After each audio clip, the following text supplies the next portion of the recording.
हजारों फुट ऊंचे पहाड़ या फिर हजारों फुट गहरी खाइयां, न पेड़ पौधे, न जानवर, न पक्षी, हड्डियों को गला देने वाली ठंड। हम बात कर रहे हैं सियाचिन की, जो 76 किलोमीटर लंबा दुनिया का दूसरा सबसे बड़ा ग्लेशियर है और हिमालय के कराकोरम रेंज में है। सियाचिन दुनिया का सबसे ऊंचा युद्ध क्षेत्र है और सामरिक रूप से भारत के लिए बेहद महत्वपूर्ण है। यह ऐसा युद्ध क्षेत्र है जहां दुश्मनों की गोलीबारी से ज्यादा मौसम की मार से सैनिकों को जूझना पड़ता है। हम यहाँ सियाचिन में भारतीय सेना के जवानों की जिंदगी के बारे में बताने जा रहे हैं, जिसके बारे में आपने शायद कल्पना में भी नहीं सोचा होगा। 20,000 फीट की ऊंचाई पर स्थित दुनिया के इस सबसे ऊंचे रण क्षेत्र के हर कदम पर मौत का खतरा है। सियाचिन में अक्सर दिन में तापमान 0 से 40 डिग्री नीचे और रात में -70 डिग्री तक चला जाता है। पूर्व में चीन की सीमा लगती है और पश्चिम में पाकिस्तान की। आए दिन होने वाले हिमस्खलन, मेटल बाइट, अत्यधिक ऊंचाई पर होने वाली बीमारियों के साथ सांस उखाड़ने और हड्डियां गला देने वाली बर्फबारी के बीच ये हमारे अदम्य साहसी जवान ही है जो अपनी आंखों की रोशनी जाने या शरीर के अंगों को खोने की परवाह किए बिना सीमा की रक्षा करते हैं। लांस नायक हनुमन थप्पा, जो आपको याद ही होंगे, जिन्हें हिमस्खलन के 6 दिन बाद बर्फ के नीचे से जिंदा निकाला गया था, लेकिन बाद में वो भी जिंदगी की जंग हार गए थे। द ट्रिब्यून की रिपोर्ट के अनुसार सियाचिन की रक्षा करते हुए 1984 से अब तक करीब 900 सैनिकों की मौत हो चुकी है और यहां हर महीने 2 सैनिक जिंदगी की जंग हार जाते हैं। सियाचिन ग्लेशियर में भारतीय फौज की करीब 150 पोस्ट है, जिनमें करीब 10,000 फौजी तैनात रहते हैं।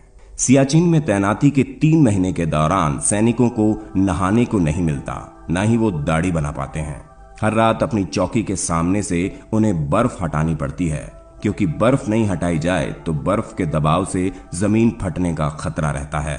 आप खाना पीना छोड़ सकते हैं, आपको नींद न आने की बीमारी हो सकती है, यही नहीं आपकी याददाश्त भी जा सकती है। पीने के लिए बर्फ पिघलानी पड़ती है। हाथ में डबल दस्ताने पहनना जरूरी है ताकि चमड़ी राइफल के ट्रिगर को नहीं छुए। अगर आप खुले हाथ राइफल के ट्रिगर को छूते हैं तो यकीन मानिए सिर्फ 15 सेकंड में ही आपके शरीर का यह हिस्सा सुन्न पड़ सकता है। इस तरह की गलती भारी पड़ सकती है और ये इतना खतरनाक है कि आपको शरीर का यह हिस्सा गंवाना भी पड़ सकता है। रात में टेंट में सोते समय हर 1 घंटे में संतरी सभी जवानों को जगाता है ताकि कम ऑक्सीजन के कारण कोई मर ना जाए।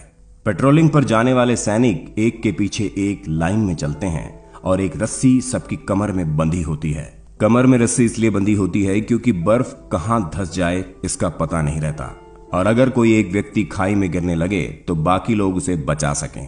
हालात इस कदर खराब होते हैं कि आप यहां ठीक से बोल भी नहीं सकते। यहां टूथपेस्ट भी जमकर बर्फ बन जाता है। अब आप समझ गए होंगे कि सियाचिन में रहकर ड्यूटी करना कितना मुश्किल और तकलीफ देह है। सियाचिन में बर्फीला तूफान करीब 3 सप्ताह तक रह सकता है। बेहद कम समय में यहां हवा की रफ्तार 100 किलोमीटर प्रति घंटा पकड़ सकती है। जिस समय तूफान चल रहा होता है, सैनिक बेलचा लेकर बर्फ हटाने में जुटे होते हैं। जी हां, अगर वो ऐसा नहीं करेंगे तो जल्दी ही चौकी इतिहास में तब्दील हो सकती है। दुनिया के सबसे ऊंचे रण क्षेत्र सियाचिन में भारत और पाकिस्तान की फौज पिछले 3 दशकों से आमने सामने डटी हुई है। 1984 से पहले सियाचिन में स्थिति नहीं थी। वहां किसी भी देश की फौज नहीं थी। हमारे लिए इतना सब हमारे देश के जवान झेलते हैं। फिर भी विश्व में शायद भारत ही ऐसा देश होगा जहां राष्ट्रीय सेना के प्रति अभद्र और असंयमित भाषा बोलने वाले भी मिल जाते हैं। ये जवान नौकरी नहीं सेवा कर रहे हैं।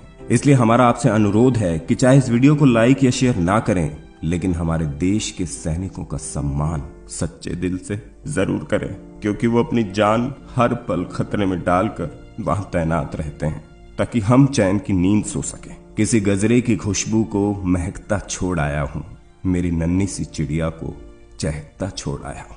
मुझे सीने में अपने तू लगा लेना ऐ भारत माँ, मैं अपनी माँ की बाहों को तरसता छोड़ आया हूं। जय हिंद।